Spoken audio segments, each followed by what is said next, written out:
തൻ്റെ കരിയറിലെ മികച്ച സിനിമകളെക്കുറിച്ച് പറയുകയാണ് ടൊവിനോ തോമസ്. സിനിമകൾ എല്ലാ കാലത്തേക്കും ഇവിടെ അവശേഷിക്കുമെന്നും കുറെ കാലം കഴിഞ്ഞ് കാണുമ്പോൾ ചിലത് കൂടുതൽ ആളുകൾക്ക് ഇഷ്ടപ്പെടുമെന്നും താരം പറയുന്നു. രേഖ മേനോന് നൽകിയ അഭിമുഖത്തിൽ സംസാരിക്കുകയായിരുന്നു ടൊവിനോ.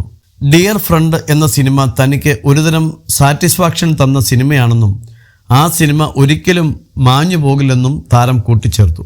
നല്ല പാട്ടുകളുടെ ഭാഗമാകാൻ എനിക്ക് പലപ്പോഴും കഴിയാറുണ്ട്. എൻ്റെ ഒരു സിനിമ പോലും തിയേറ്ററിൽ പോയി കാണാത്ത ആളുകൾ ഈ പാട്ടുകൾ കേൾക്കുന്നുമുണ്ട്. ഒരു ദിവസം ഏതോ ഒരാൾ അയാൾ തിയേറ്ററിൽ പോയി സിനിമ കാണാറില്ലെന്നും പക്ഷേ എൻ്റെ പാട്ടുകൾ കേൾക്കാറുണ്ടെന്നും എന്നോട് പറഞ്ഞു. തല്ലുമാല സിനിമയിൽ എനിക്ക് ശരീരത്തിന് വേദനിക്കുന്ന അടിയും ഇടിയുമൊക്കെ ഒരുപാട് കിട്ടിയിട്ടുണ്ട്. ആ വേദനയൊക്കെ ദിവസങ്ങൾക്കുള്ളിൽ തന്നെ മാറും. എന്നാൽ നമ്മൾ ചെയ്തു വെച്ച സിനിമകൾ എല്ലാ കാലത്തേക്കും അവിടെ തന്നെ കാണും. എനിക്ക് ഡിയർ ഫ്രണ്ട് എന്ന സിനിമ ഒരുതരം സാറ്റിസ്ഫാക്ഷൻ തന്നതാണ്. ആ സിനിമ ഒരിക്കലും മാഞ്ഞു പോകില്ല. അത് അവിടെ തന്നെ ഉണ്ടാകും.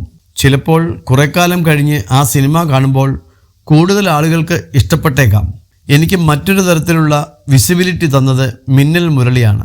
എന്നെ മറ്റൊരു തരത്തിൽ ചിന്തിക്കാൻ പ്രേരിപ്പിച്ചതും ആ സിനിമയിലൂടെയാണ്. ഞാൻ സിനിമയിൽ വരുന്നതിന് മുൻപ് ആഗ്രഹിച്ചതിനും എത്രയോ മുകളിലാണ് ആ സിനിമ. മിന്നൽ മുരളി എൻ്റെ ഏറ്റവും വലിയ സിനിമയാണെന്ന് പറയാം. ബഡ്ജറ്റ് കൊണ്ടല്ല അതിനെ ഞാൻ വലുതെന്ന് പറയുന്നത്. എൻ്റെ കരിയറിലെ വലിയ സിനിമയാണ് മിന്നൽ മുരളി. പക്ഷേ എനിക്ക് ഒരുപാട് സ്നേഹം ലഭിക്കാൻ കാരണമായ സിനിമ മായാനദിയാണ്. ഇപ്പോഴും ആ സിനിമ കണ്ട ശേഷം എന്നെ മാത്തനെന്ന് വിളിക്കുന്ന ആളുകളുമുണ്ട്. മായാനദിയിലെ മാത്തൻ കുറേ ആളുകളുടെ പ്രതീകമാണ്.